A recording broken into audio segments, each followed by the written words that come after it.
Who's got announcements or introductions or whatever? Do we want to do the announcements now? Say about the book? Woo. Should we do announcements now or after? Let's go ahead. Can you grab one of the books? Yep. So one announcement we have is my daughter. Yes, I can handle announcements. Okay. My daughter made these chapbooks. We have lined and unlined versions, and she hand printed the cover. She did that from her memories of when we lived by Zisne. And I did. No, I didn't. No, I did it. I did it. I did it.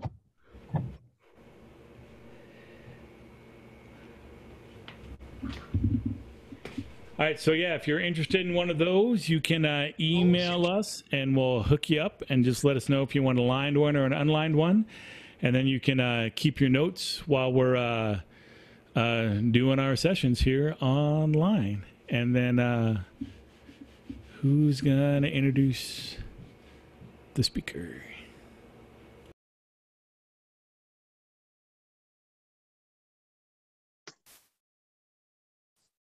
We'll have Leia introduce the speaker so that we can be able to, because since she probably knows her better.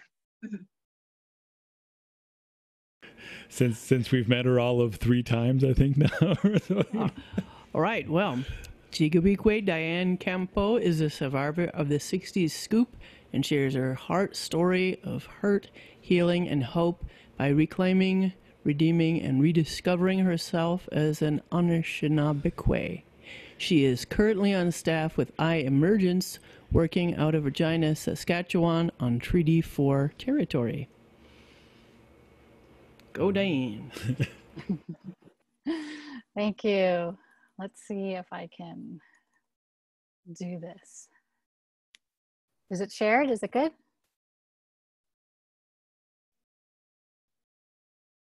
Okay, so I just want to first acknowledge that I'm on Treaty 4 territory, the traditional lands of the Nakaway, the Nehewak, the Anishinaabe, the Dakotas, Lakotas, Nakotas, and the homeland of the Métis. So ani tanze Ji-gaabiikwe gema Diane Campo Natiznakaz, Kawinga dase ndodem, Osa waskokawanape donjaba. Hello, my name is Where the Land and Water Meet Woman, or Diane Campo. I do not know my clan, but I'm from the Yellow Quill First Nation, which is a signatory of Treaty 4 in Saskatchewan, Canada, which you guys have already identified. I was given my Indigenous name by Anishinaabe elder Hector Kopagog of the Chippewas of Beausoleil First Nation. Having an Indigenous name is an integral part of my Indigenous identity, and I need to honor and celebrate my indigeneity as a means to glorify God. God created me as a Cree, Saulteaux, and Métis woman. So go tell Dad supper is ready. Wait, where's the rice? I'm a mother to a 12-year-old daughter, Nabagi Zo, which means the moon crossing the night sky while I'm sleeping, otherwise known as Kennedy. And then I'm just gonna stop. Sorry, I'm just trying to figure out how to do. I'm doing two computers here, so bear with me. So we both currently reside in Regina, Saskatchewan. So I welcome you to my presentation about my journey that has encompassed hurt, healing, and hope, from soul wounds to soul healing, decolonizing trauma healing practices. Throughout my childhood, teenage years, and into my early adulthood, I felt ashamed, dirty, worthless, and unloved because of the soul wounds I was carrying. For most of my life, I was disconnected from my indigeneity. However, coming to faith in my early 40s allowed me to discover faith about being seen as God's beautiful creation, being seen as an Anishinaabe, an Indigenous woman following the Jesus way, and about breaking free from the chains of my past, from the storms of adversity and trauma, to having freedom in Christ. And then, I don't know if I'm going to keep sharing my screen here. So Indigenous people have suffered greatly due to colonization, which has left deep soul wounds within individuals, families, communities, and nations. Colonization almost destroyed who we were as Indigenous people. The effects of colonization have been described as our people's spirituality, which includes respecting all life, the importance of both genders, and the sacredness of children, was oppressed by the colonizers' religions, which degraded views different from their own by labeling them as primitive and evil. See, I had Matt to help me with my slides. Indigenous people believe in a holistic worldview, which encompasses one's emotional, physical, mental, and spiritual well-being.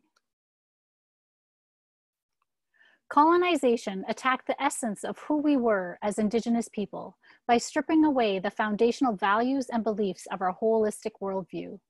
This worldview was almost shattered after years of oppression and racial discrimination. James Waldron stated that the intention and result of colonization is fatal. Taking away the belief system, the foundation connectedness with human life and the world around a person was the most harmful thing that people could experience, because it completely demoralized and disoriented them. One of the many ways that the colonizers have demoralized Indigenous communities in Canada was through the implementation of the residential school system. The prime objective of the residential school system was to get rid of the Indian people, to continue until there was not an Indian that hadn't been absorbed into the body politic and there was no Indian question. I'm just gonna share. This is a picture of the old Sun Residential School located in Siksika Reserve in Alberta. It was established in 1886 and in 1928 was destroyed by fire. However, a replacement school building was constructed in 1931. The other picture is a well-known photo of Thomas Moore. His true name is unknown, before and after entrance to the Regina Indian Industrial School in 1874. As you can see, a systemic deculturalization.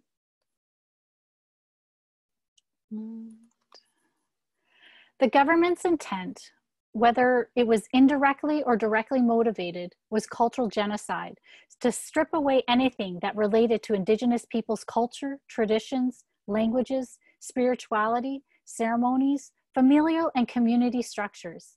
This resulted in a splintered sense of identity for Indigenous people. The residential school system has negatively impacted myself, my mother, and family of origin. From my understanding, my mother and Cookham, her grandmother, both now deceased, were survivors of these schools. As a result of my Cookham's trauma, she did not receive affection, therefore did not know how to demonstrate affection to her children and family. My Cookham also experienced a disconnect in parenting skills, therefore struggled with how to parent her children, including my mom. For my mother, this lack of affection, the negative parenting by her mother, and the trauma she herself suffered left her unable to parent me. My family of origin remains quiet about their hurt, pain, and brokenness, therefore are not able to move beyond their soul wounds. This unhealed grief and loss could be a result of disunity and conflict among individuals, families. Many Indigenous people fear personal growth, transformation, and healing. Over generations, the residential schools have impacted individuals, communities, and nations. The impact of these residential schools has left an everlasting effect, carried on through generations. I'm just going to share a slide.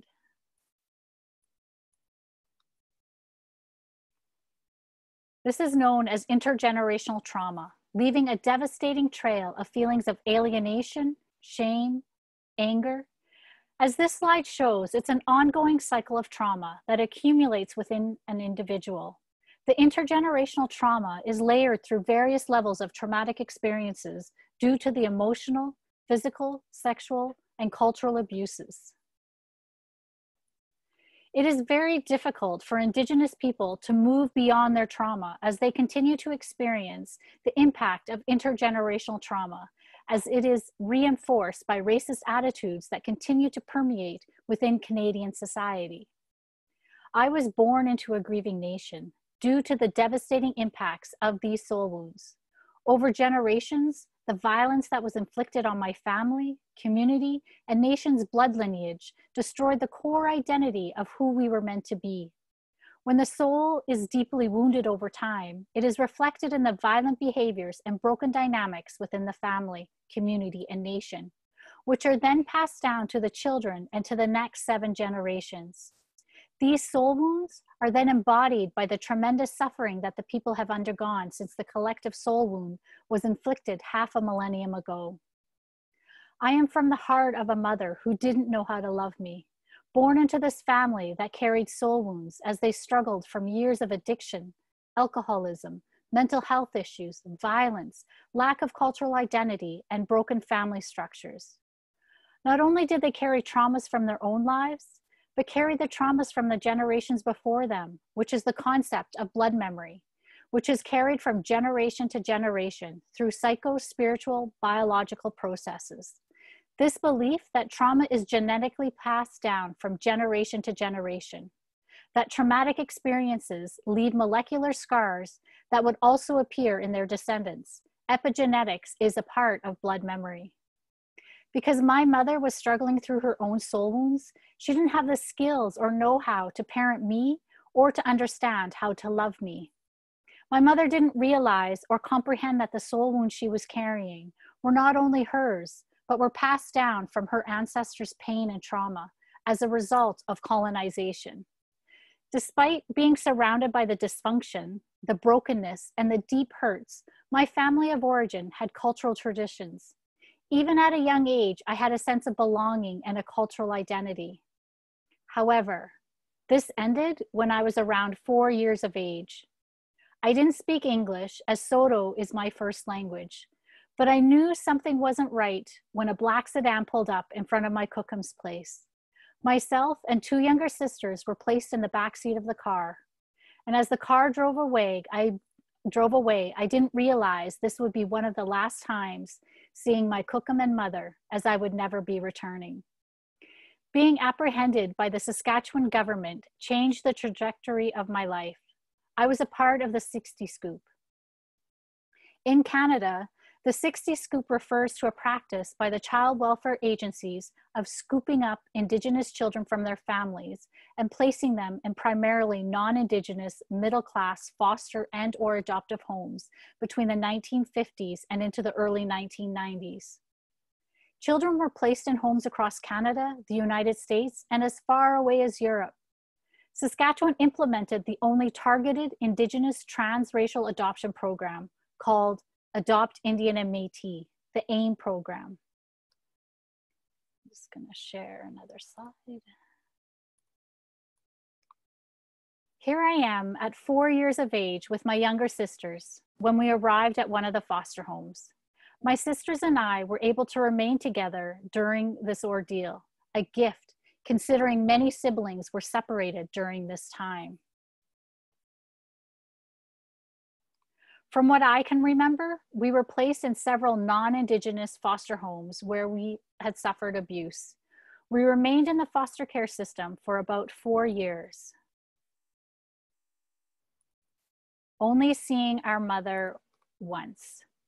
This is the only picture I have as a child with my mother. We began losing memories of who our family of origin was. I lost the ability to speak my Soto language. My cultural identity was fading, and I was losing who I was and who I was meant to be. A few months after I turned 8, my sisters and I were put on a plane and flown across the country, where we were adopted to a non-Indigenous family as part of the AIM program. We were stolen from our family of origin. They didn't know what happened to us. To them, we were missing children. This had devastating consequences for me. I was brutally assaulted for about 5 years, physically, sexually, emotionally, mentally, culturally, and spiritually abused by the hands of people who were supposed to be my so-called parents. Over time, I learned to dissociate myself, disappearing into the dark recesses of my mind, seeking a safe place. What really broke me was hearing over and over again my adopted mother saying, I'm just going to share a slide. She would say, I love you, but I don't see the color of your skin. I would ask myself, what was wrong with the color of my skin, internalizing that it must not be good. As a result, I would try to rub my skin raw, trying to get rid of my brown complexion. This ripped apart my self-esteem, my self-worth, and destroyed my cultural identity. I became a stranger to myself and began to spiral into the darkness of mental illness. I suffered from a dissociative disorder and depression throughout my teen years. The emotional threats and manipulation caused so much turmoil in my mind that by the time I was 13 years old, I never hated anyone as much as I hated myself. I was blaming myself for everything that had happened and was ashamed for letting it happen. I felt so defeated and I hated my life. As a result, I ran to the streets and spent several months surviving and immersing myself into the street culture. I wanted to disappear. I wanted the pain to stop. I didn't want to hurt anymore. I was losing myself, feeling helpless and feeling hopeless. I wanted to die so many times, and I would wish that death would take me. The reality of facing and overcoming the traumas I had endured was a dark, painful battle of survival. I desperately wanted to feel loved, to have a sense of belonging, and to know who I was. I always felt like I was looking through a window, seeing other people's lives, but never fitting in, and always being the odd person out. I had a sense of hopelessness and began to accept my identity as an alcoholic, a group home kid, a high school dropout trapped in the storm of unbelievable pain and loss. I didn't know who I was and felt so alone. The loss I suffered was more than I could have ever imagined. I was spinning out of control, trying to find a place in a world that rejected me. I was drowning in the hatred of who I was, but not actually knowing who I was. I was suffocating from my soul wounds.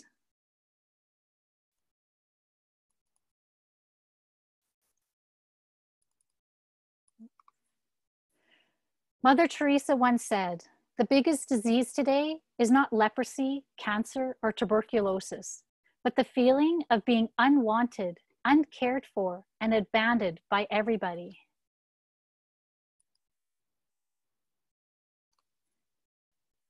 Despite these emotions of feeling lost and confused by the hurt and pain from my traumas, somewhere deep within, I knew I wasn't alone.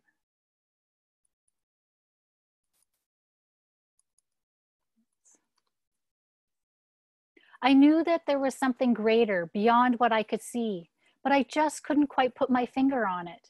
At that time in my life, I didn't believe in a God or a creator, but I felt this yearning deep within. The desire to seek and discover my identity was growing. I began to really question, who was Diane? I really needed to know who I was, where I came from, and what it meant to be Indigenous. I needed to relearn what it meant to be Indigenous by reclaiming my cultural identity. So at around 19 years of age, I began the process of changing my adopted last name back to my birth name. I applied for my Indian status and learned that I was registered with the Yellow Quill First Nation. At that time, I didn't really know what that meant, but it was a starting point in order to feel connected to my cultural heritage. Just another slide. After 19 years of being apart, I returned back to my Saskatchewan roots, hoping to reconnect with my family of origin. When I was reunited with my birth mom and family of origin, I desperately wanted to fit in, but it wasn't the reunion I had hoped for. My family were strangers to me and I to them. I felt denied a sense of belonging. Not only did I feel I had been rejected by my own people, but felt rejected by the non-Indigenous world. I didn't fit in anywhere. I had no roots, no land base to call home, no connection to anyone. At that time, I didn't understand about intergenerational trauma or soul wounds. As a teenager and young adult, I fought to understand why I was feeling the way I was feeling. I thought my only way to deal with the pain was through alcohol, drugs, and a promiscuous lifestyle. I attempted suicide too many times to count. But I knew I didn't want to die. All I wanted was that deep pain in my soul to stop hurting. I needed freedom from my soul wounds. I tried to address my traumas by using what was available to me at that time, which was Western psychotherapies. I met with psychiatrists, therapists, and even attended group therapy. But I wasn't in a place with my healing where I could talk openly or even have the emotional vocabulary to express what I was feeling. Western medicine and psychotherapies failed to address my soul wounds and the importance of my indigeneity to my well-being.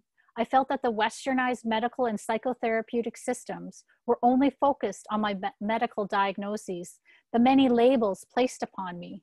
I was diagnosed with a dissociative disorder, anxiety disorder, depression, oppositional defiant disorder, conduct disorder, and obsessive compulsive disorder.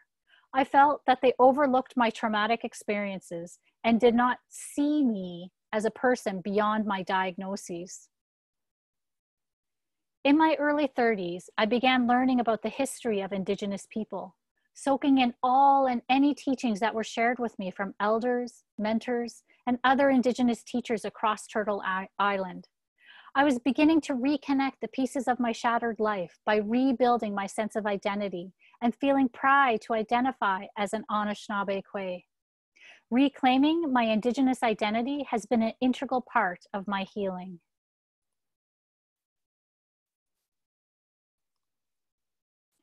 I don't believe you can be healed when your core identity is fragmented, because your core identity is who you are, who God created you to be. It took many years to feel rooted and connected to my indigeneity, but it was such a vital part of my healing journey. If healing doesn't take place, soul wounds will continue to cause a cycle of destruction in the lives of our Indigenous children. We need to begin by taking a deep, hard look at our hurts and pain and acknowledge that we have been culturally attacked as a people group. For many Indigenous people, it is difficult to address their healing, as deep traumatic wounds exist in the lives of many Indigenous people who were taught to be ashamed just because they were Indigenous. One of the first steps to begin healing is acknowledging this shared history in Canada, learning and understanding the truth, the foundation of how Canada was built, and that the first inhabitants of this land have been colonized and continue to be colonized. It is vital to learn the racist and oppressive systemic policies that were put in place to eradicate Indigenous people, many of which are still in place today. Just another slide. The Truth and Reconciliation Commission Report, or TRC, clearly articulates the impact of residential schools as it documents the personal heart stories of survivors, families, communities, and brought to the forefront the many Canadian policies regarding Indigenous people. The TRC provides an understanding of the soul wounds that existed and continue to exist due to the intergenerational traumas. We must relearn who we are as Indigenous people and go back to understanding our traditional ways of knowing and being, journeying toward the heart of what it means to be an Indigenous person on this land in the 21st century. Not only seeking out our cultural identity as an individual, but as a family, a community, and nation is an integral part of healing from the past harms. There is a cultural resilience amongst many Indigenous people groups where elders carry these teachings of long ago. They can assist in the restoration of traditional teachings, practices, and ceremonies, providing a foundation on which to begin building a lifelong healing journey. I believe elders need to find their place again across the sacred fire to share their knowledge, their wisdom, and teachings in how things were traditionally practiced. As Indigenous people, we need to reclaim our identity by addressing how we see ourselves, a picture which has become distorted through the lens of colonization. Therefore, we Indigenous people must begin to decolonize our mind by returning back to our traditional ways, learning to heal on the land through ceremonies, and restoring the value and belief of interconnectedness.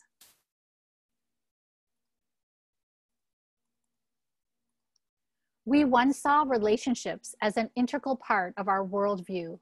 For example, the Lakota people have a saying, "Mitakawe oyasi," which means all of my relatives. This artist, Charity Hofert, gave me permission to share her artwork. It encompasses the interconnectedness with our relationships. You will also hear other Indigenous people groups using the term all my relations. This saying acknowledges that we are all connected to one another, to all living things, and to the Creator. It is the belief that everyone and everything has a purpose and has a place in this life. Therefore, what we do affects other people, other living things, and our world. The interconnectedness way of being believes that humans are connected to the universe spiritually. So we are to all parts of that universe, the elements, the plants, the animals, and other humans. As a result of the defragmentation of a person's self from the residential school experience, healing of the family and community structures need to be restored. Calvin Morrisseau stated, "Our families need to relearn many of the things they have been taught about ourselves and our parenting. We need to recognize that within our communities lies the answers to all of our hardships, and that recognizing those hardships is the first step towards community healing."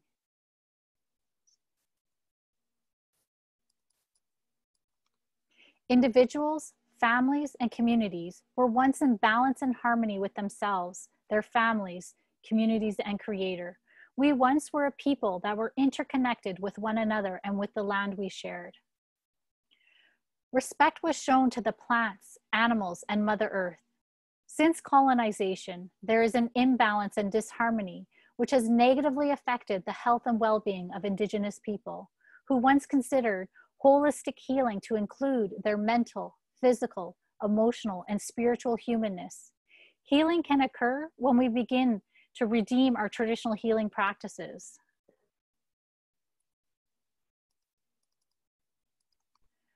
The medicine wheel is one of the traditional healing teaching tools that addresses wholeness and well-being and has been used by the Anishinaabe people for thousands of years. This is only a brief explanation, as the medicine wheel teachings vary. There is no absolute version of the wheel. Every person has their own medicine wheel, since it can reflect each person's own life. I have received teachings on the medicine wheel from many elders and gifted teachers from Ontario and Saskatchewan throughout my own healing journey. I'm not claiming these teachings as my own, as I have received some of this knowledge through oral teachings. My understanding of the Anishinaabe medicine wheel is it's a representation of life that has been given to us by the Creator and is in the form of a circle. The circle is a sacred symbol and is used in many forms within Indigenous ways of life. The circle connects the spirits of all beings and things in a great sacred whole. With respect to the medicine wheel, we travel from the spirit world to join the circle of life, where we go through the various stages of life and we continue our journey around the circle until we return back to the spirit world. It is about the cycle of birth, life, death, and rebirth. The medicine wheel reflects several key and interrelated concepts that are common to many Indigenous methods of helping and healing. I have listed 7 common aspects that can be reflected in the medicine wheel, but there are many other aspects that can be used. So we'll just go through the medicine wheel. So first we have the 4 cardinal directions. We have east, south, west, and north. Each direction relies on the existence of the other directions for its own identity as a direction. It is taught that we begin life from the eastern direction. You will also find the doors to teepees and sweat lodges open to the east, and at powwows, the dancers enter from the eastern doorway.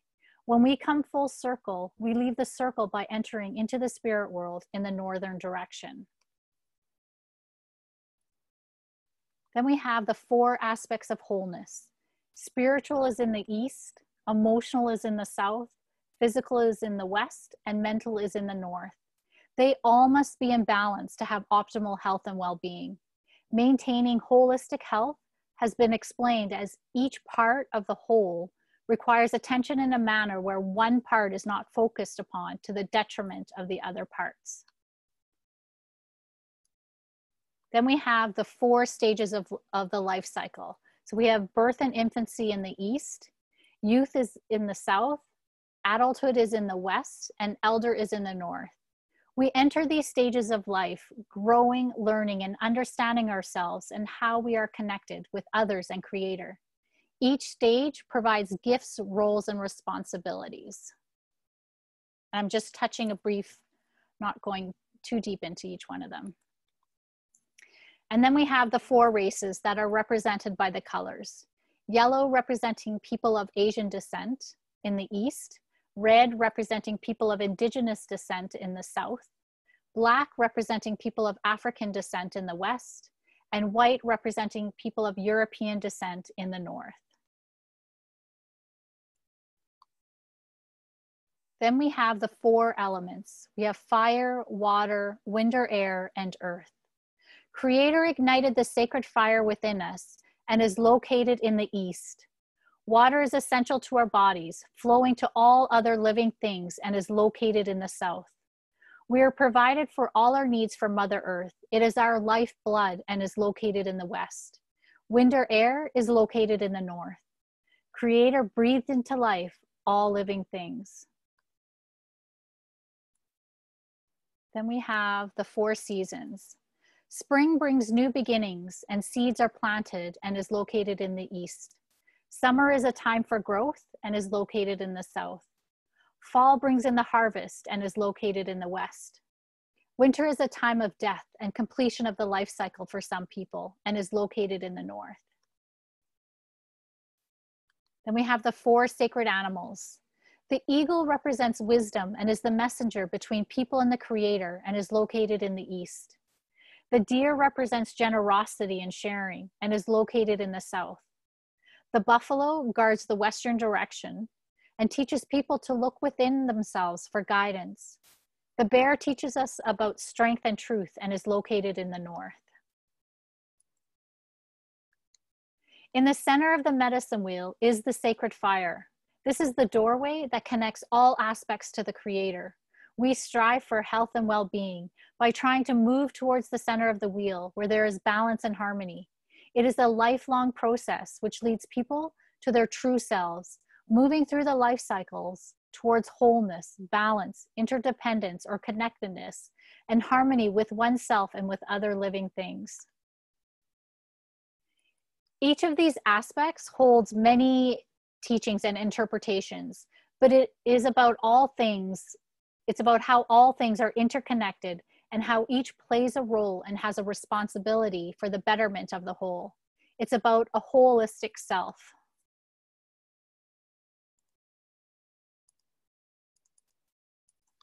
Other teachings can be integrated into the wheel, such as the 7 grandfather teachings. These teachings help individuals achieve this harmony by providing them with core values that can be used to understand actions and events, solve problems, and engage in reflection and accurate self-appraisal. You can see them in the outer part of this circle. You can see there's love, respect, courage, honesty, wisdom, humility, and truth. Each of the core values has their own teachings. I won't go into detail about them, but I did want to mention them briefly, as they are also used in traditional healing practices by the Anishinaabe people. Redeeming traditional healing practices, we must also go back to the land and ceremonial practices. Ceremonies can mean different things for people. The person receiving the benefit will relate it to their healing in their own way. Also, land has different meanings for people. For example, where the land is traditional to the person experiencing it, it will be full of the stories of his people and full of spiritual ties that provide nourishment and comfort. Traditional healing practices need to be offered, but also they must allow the freedom to meet the person where they are at on their healing journey.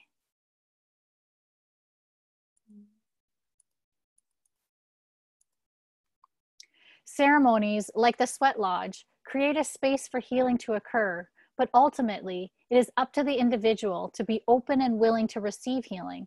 For example, if someone is not ready to go into the sweat lodge because it's a new practice for them, or they're uncertain of what is expected, or just not feeling comfortable in the moment, they can still receive healing by sitting outside the lodge. They can still feel that they are partaking in the ceremony by watching the fire keeper and listening to the songs and prayers.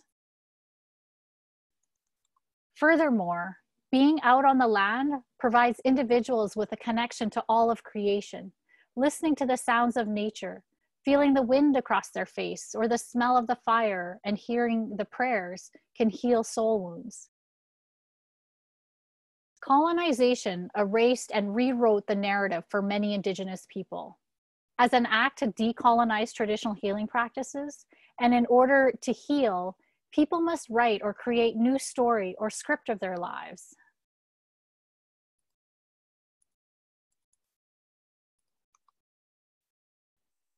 Indigenous people were once strong in their oral teachings. Stories were told to teach, learn, and grow. It was a way to connect individuals, families, and communities together, to share hunting stories, marriages, losses, and healing, for example. Indigenous people need to reclaim their gift of storytelling. Families need to share new narratives as storytelling was shared amongst families and communities. Stories address the past, present, and future. It creates a space to strengthen familial and communal bonds, an understanding of interconnectedness that provides a sense of belonging. The more traditional healing practices are restored, the stronger the cultural identity becomes for individuals, families, and communities. Despite what colonization has tried to do, Indigenous resiliency is strong. As Indigenous people seek healing in a world that is dominated by Western ways of living, many Indigenous people are offered Western therapeutic modalities. However, Indigenous people are still suffering from soul wounds after receiving healing from Western practices. Western psychology primarily focuses on illnesses and is deficit-based. Western foundation and ideologies came out of the churches and their doctrine of the original sin, a vision in which we begin life as sinners. The Western premise focuses on Genesis 3, which was the fall of man, where the sin of darkness blanketed the earth instead of looking at life from the beginning being God's original plan in Genesis 1, where God created mankind in his own image. In the image of God, he created them, male and female, he created them. And God saw all that he made, and it was very good. Therefore, looking at healing from a Western worldview versus an Indigenous worldview, the perspectives in their healing practices differ. For the most part, Western healing models are medically based and focus on illness, whereas Indigenous healing models focus on holistic well-being, having balance and harmony in one's life. Due to colonization, Indigenous people have struggled with soul wounds that have impacted every facet of their day-to-day life. The racial discrimination and oppressive practices in society has continued to dampen healing efforts for many. Because of this fragmentation, no single cultural foundation for healing could ever be adopted.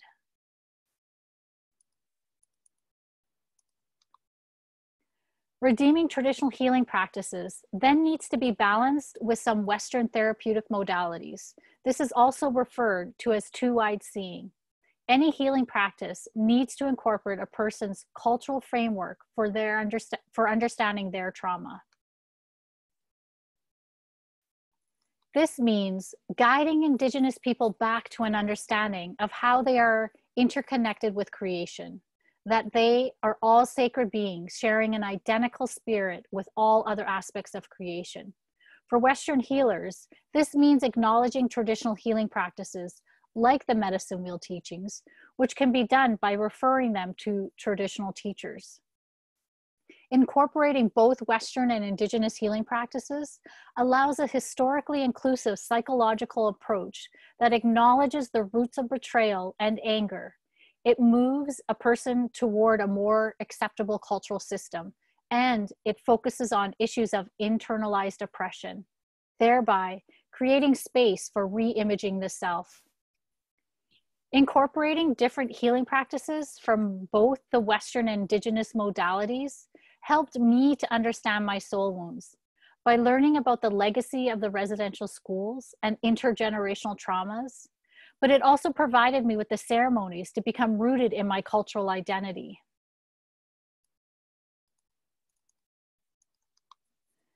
For example, the use of genograms in my healing provided me with a visual mapping of the legacies of trauma through generations and showed how the pain was passed from one generation to another. The genogram showed me the trajectory of the historic trauma and accumulation of soul wounds that occurred before I was even born. Understanding this knowledge is a step forward to healing one's wounds. But because of the belief of blood memory, where we inherit trauma from the previous generations, it is important to release this emotional pain from our bodies.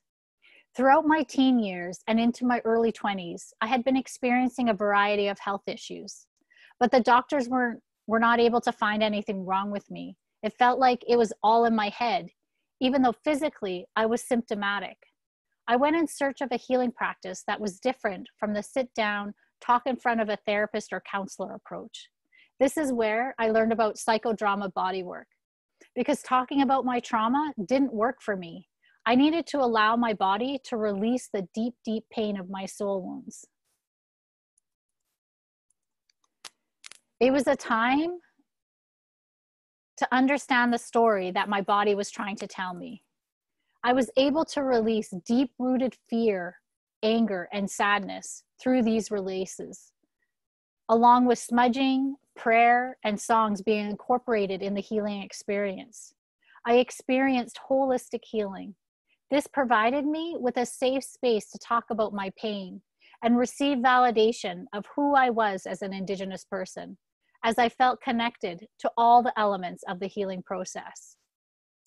It is important to critically examine the usage of some traditional healing practices and to understand if the practices are being culturally appropriate.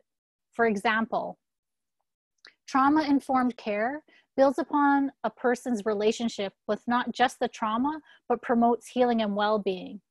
But it does not encompass the totality of one's experience and focuses on injury and trauma. For Indigenous people, trauma is not only on an individual level, but a collective one due to the shared intergenerational trauma of colonization, the residential schools, and the 60s scoop. So moving towards a more holistic view of healing that promotes culture, spirituality, collective healing, views trauma not simply as an individual isolated experience, but rather highlights the ways in which trauma and healing are experienced collectively and fosters well-being. A consideration to shift to a healing-centered engagement model that is strength-based, advances collective view of healing, and re-centers culture as a central feature in well-being. Not only encourages people to seek out traditional healing practices, but provides support to engage in them. By returning back to my traditional healing practices, I became rooted in my cultural identity. I found healing on the land through ceremonies. I learned to be in relationships with the Indigenous communities. I found healing in my soul. I began to feel comfortable in my own skin, being proud of the color of my skin. I regained my self-esteem, self-worth, and parts of my cultural identity. I still had lots to learn about my culture, but what was lost to me for so many years, I found again. It wasn't an easy journey, but finding a piece of my culture filled a huge void in how I saw myself.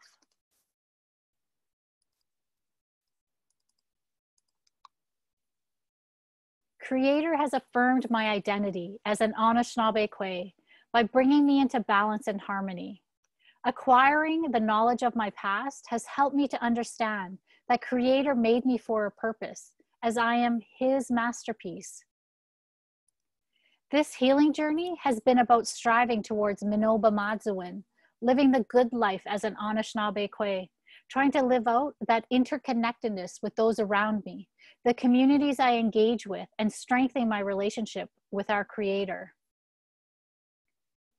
I am rediscovering my indigeneity as an Anishinaabe, and I need to honor and celebrate who God created me to be.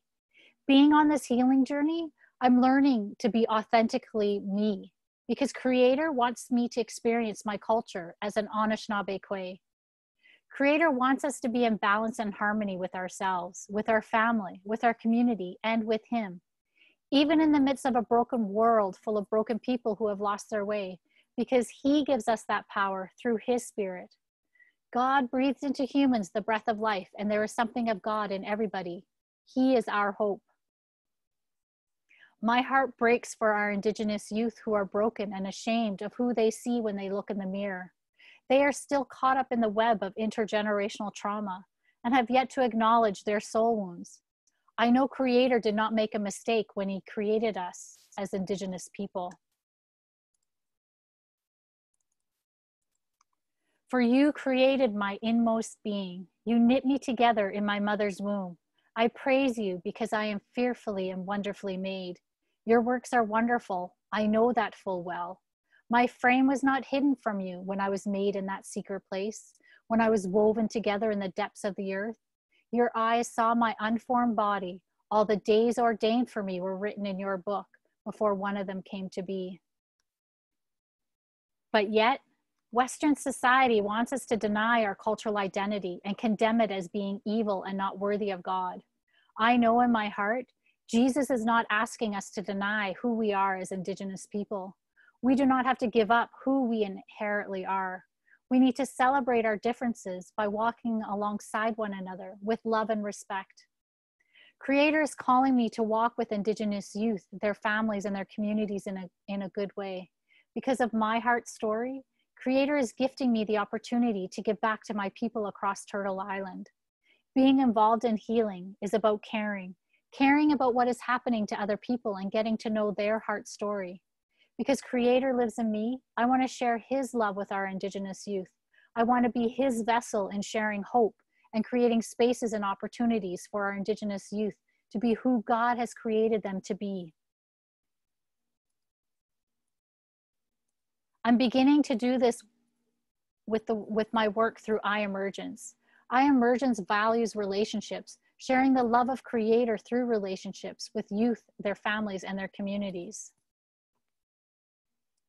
So in conclusion, finding soul healing is about decolonizing how we currently see traditional healing practices.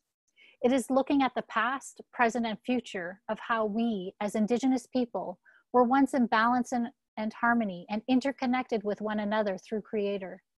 Due to colonization, intergenerational trauma, the legacy of the residential schools, the 60s scoop, soul wounds resulted, and we became fragmented from all of creation and Creator. As we begin to reclaim our cultural identity, redeem our traditional healing practices, and rediscover who we are as Indigenous people once again, by bringing balance and harmony to ourselves, families, and communities, our soul wounds are healing. Ji-gaabiikwe, thank you for allowing me to share my journey of hurt, healing, and hope. Hi, hi.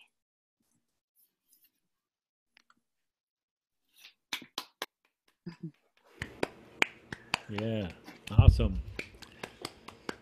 Thank you. Thank you very much. Mm-hmm. Well, shall we open it up for a bit of Q&A? Sure.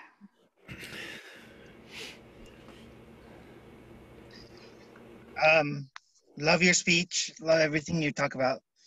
I remember you here last week, and we do this thing. Me and my sister do a thing called Prayer and Drive.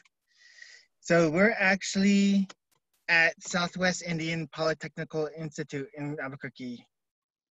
So we came up here to pray and drive. And your talk made me think about like how we not only need to change our ways of habits within our culture, but we need to change our ways of habits of how we educate our youth. The ways we need to educate our youth is the ways our grandparents would teach us, or how our parents would teach us, allowing that education to be soaked in a lot better, allowing English, chemistry, and every westernized culture subject to be added to, somehow be in a way can be teach to us so that we can learn it and absorb it, and then we can be able to teach our children. So we're here praying for Mississippi and hoping students will be able to expand their horizon, expand their education, and be able to have a teacher teach them how our elders would learn this. Mhm.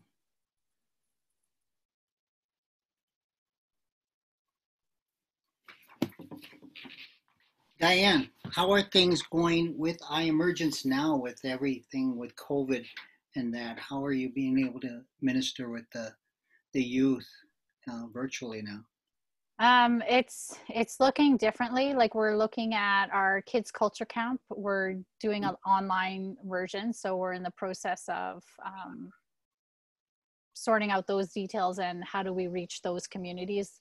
We're going to be sending out packages like of crafts and activities to the communities that have been connected with kids culture camp in that way. But yeah, it looks different. My life is a bit different compared to last summer where, you know, my daughter and I traveled 4 provinces and 1 state. So, but yeah, and it's staying connected even just with folks through Zoom, but doing a lot of prayers, doing running and praying for the community. So. Great. Well, good. Encourage you there. Any other questions, folks?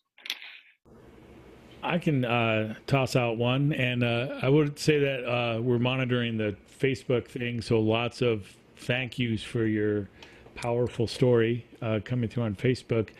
One question I had is a lot of times when I'm talking with other non-Native people about Native issues and how to help with those things. A lot of times people bring up that they don't feel like it's a healthy way to move forward if people are like stuck in their past. And a lot of times people have a real resistance to addressing kind of the historical oppression and colonization that's happened. And they say that kind of like traps people in victimhood, and that, you know, that they want to just, you know, take people from where they're at now and move towards healing and try to empower them now. What's your perspective and thoughts on those kinds of things? Well, you can't move forward if you don't know where you came from. And that's hard. It's not an easy journey to face. But understanding where my mother and my family of origin, of understanding why they were the way they were, helped me not hate them. It was really empathizing and understanding their hurts. And like I said, like saying that, you know, I'm from a heart, from like how do I say it? From the heart of a mother who didn't know how to love me.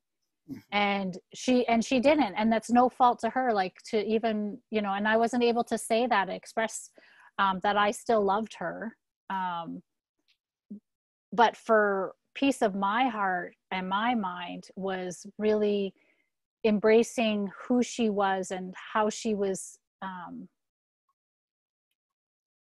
as a mom, but even understanding from other people of who she was.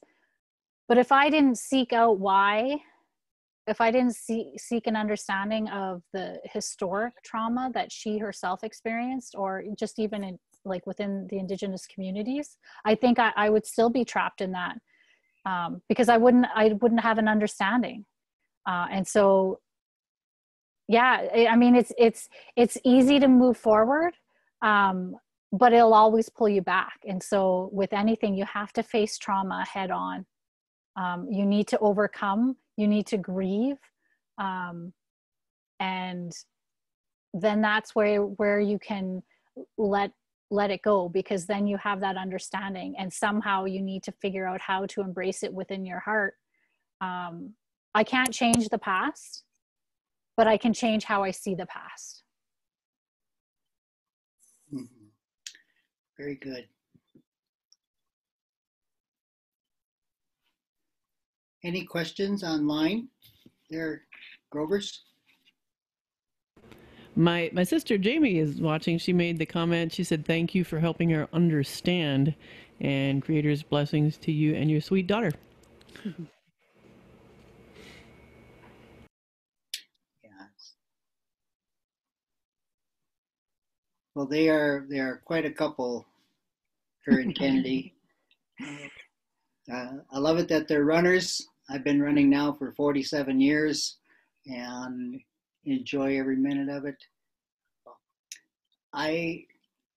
Many of you here at Good Medicine Way, have you heard me talk over and over that there's things in our culture that we can use. And it is my belief that when we do get back to those things, that healing will start coming to us and our people. But we've always been denied these things to use. And I love it that understanding the historical trauma and the trauma that we bring throughout our families and the reasons why they were the way they were. We were denied touch, and we were denied love and an expression of how to show that. Boarding schools just made it so cold and military that there is so much that needs to be put back and learned to share, even with our parents who don't understand what really happened to them in boarding school. And it'll help them in a way. They don't realize what was taken from them. So I commend you. You're a scholar in your own right there, Diane. It's just beautiful what you put together. And I look forward to working with you in the future here. And we'll try to get you down here to Albuquerque someday here and Yes. have you share life with us here. And I look forward to those days that are coming. And it's just you're an amazing young lady, beautiful young lady. I look forward. I'm glad to call you my friend. Thank you. Grovers, do you have another song? Are we ready to close out, or do you see another question there for us? Hi. I just want to say that from personal experience, I feel like a lot of those historical traumas really come out from like college age, like after we leave our parents from after college, about from 18 all the way up to 30. And those kind of like uproot, kind of like bring up in our lives, and we have to finally battle those times that make it really, really hard. And I realize that's during a time when someone will become an alcoholic, a drug addict, or even homeless. But we can work on that together by being able to use her methods of understanding both westernized medicine and cultural and traditional healing, so that we can be able to fully heal ourselves and fully break those chains. And when we break those chains and break and cause those chains to happen, we are causing it for our generations, and we don't have to have our children in our future. Our future people will not have to deal with that. And that's what I realize with God and with Christ, that He allows us to, when we give it to Him, we're allowing ourselves to have the change happen for our tribe, and the change happen for everyone. And this is going to help us protect everyone from the missing woman, and how to teach men to stop, how to prevent that too. How to help women from being missing.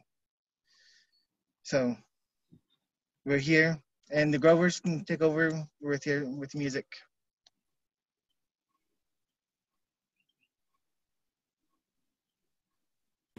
Hold on a second. I'm managing some things here. Couple announcements too. Jay, do you want me to do this first? Sure. Or?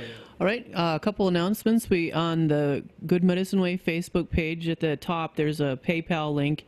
If it's okay with Good Medicine Way, is that all right? If we have the money from tonight go to Diane to bless her And eye emergence and all that. and to bless eye emergence. Does that sound good? Sounds good. Okay, thumbs up.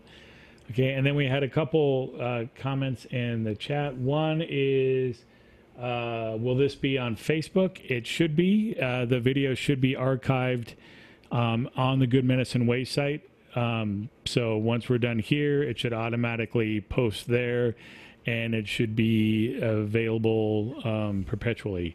So yeah, you can come back and look at it or show it to friends who you think might benefit from it. And there was also another comment that said, this was to Diane, that it's amazing to see a strong woman like yourself, and how that can show others that there's a possibility to overcome the trauma in their own lives. I wonder if you want to speak a little bit to that experience and that journey.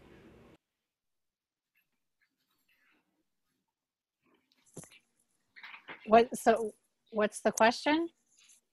Well, they were talking about how they really were very inspired by your own strength, and that giving hope for them in overcoming trauma.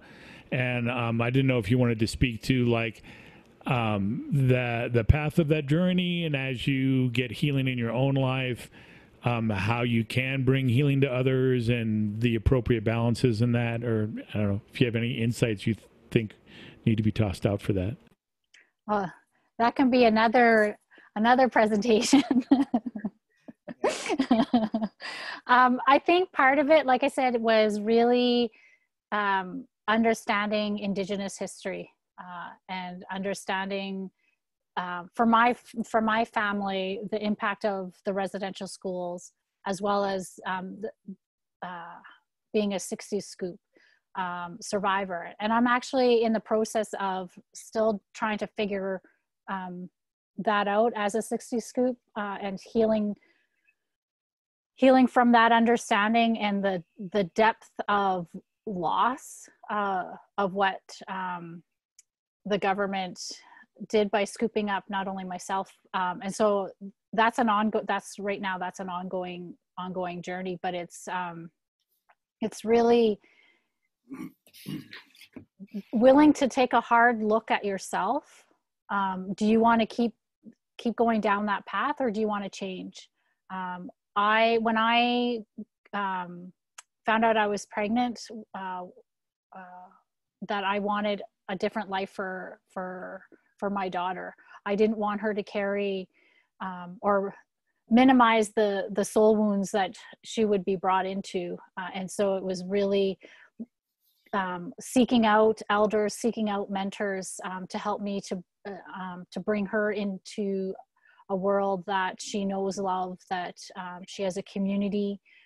She has always known that she's Indigenous, and she's always been a follower of Christ, and she's never known it was one or the other.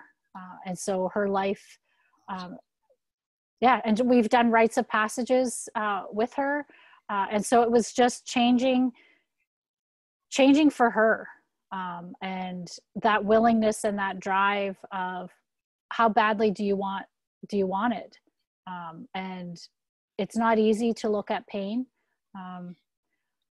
I'm 40 some years old, and there's still stuff that I have to keep facing, and but I also don't want to keep carrying it. It's heavy to carry burdens, and once you face it and you work through it, then I'm lighter. I have a lot of pain. It's not, there's moments, where it still hurts, but it doesn't consume me. And that's the biggest thing is, it's okay it doesn't go away. if people are expecting, you know, magic and that, you know, that hurts and pain doesn't, you know, doesn't vanish. It's still within me. It's still within my body, but it doesn't drag me down. And it's a choice each time I wake up in the morning. It's a choice to, yeah, it's there, but it's not gonna, you know, ruin my day. Awesome. Thank you. Was there another question, Brian? Not exactly. There was just a comment that someone said, like, yeah, that could be a whole nother presentation, and they look forward to you doing that presentation at some point in the future. Yeah, yeah. And with your daughter's testimony of how you and she came to the Lord, I hope to hear that again someday. That was really cool.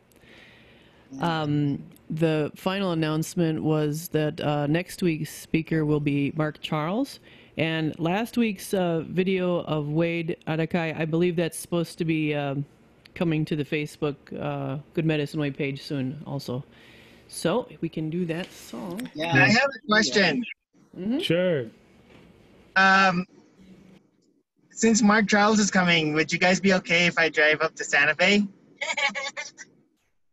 What do you mean? As long as you can keep your internet connection, since you guys are our connection to streaming everything. but yeah, that sounds like it'd be a cool thing to do. Well,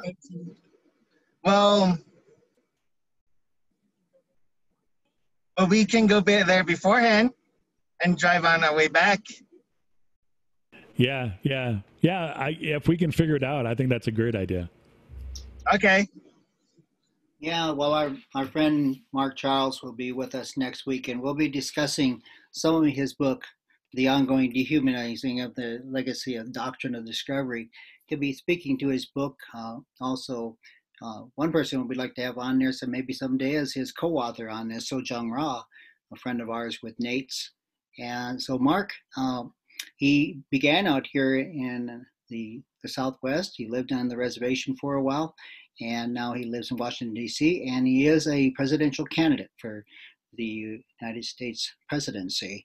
So he's going to be our guest. So barring nothing comes up, then he'll be here with us next week, Monday. He'll also be speaking to probably a little bit of his campaign. I imagine we'll open it up for questions for that. He's very well supported by the Native community, and he's bringing attention to a lot of the issues that need to be brought up, just as Diane had brought up, and others, that there needs to be some justice done. And I look forward to that. So we have a closing song. Round dance. Okay.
Awesome, guys. Very good on the music there. He also plays guitar. We got a really good group here. We want to give you another big thank you, Diane, for coming on and being a part of our program tonight. And it's awesome. Yes, give her. So as we sign off, we just give everyone a blessing from the Good Medicine Way. and then hope that you will go out and help us all to change the world.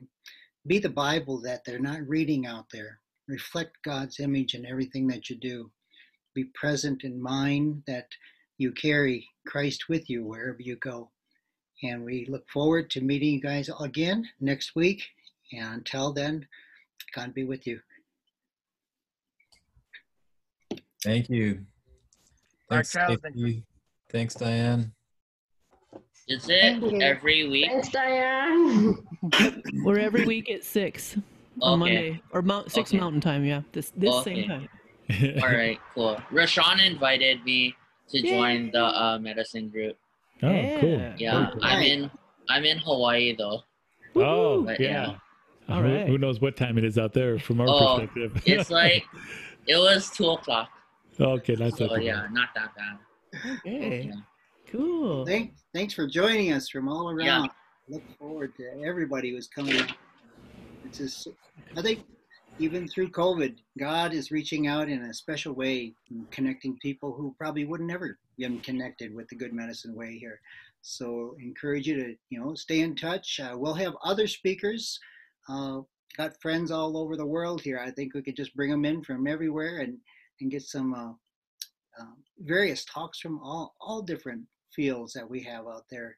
We have quite a big group in the NAICS arsenal of scholars that we can draw on, and pray for them too, because we're on the verge of becoming fully accredited as a seminary, and it's exciting.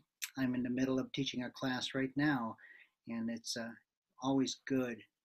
So, well, thank you all. As we sign off, everyone, we'll see you again next week. Thank you, everyone, for coming. Bye-bye, everyone. See ya.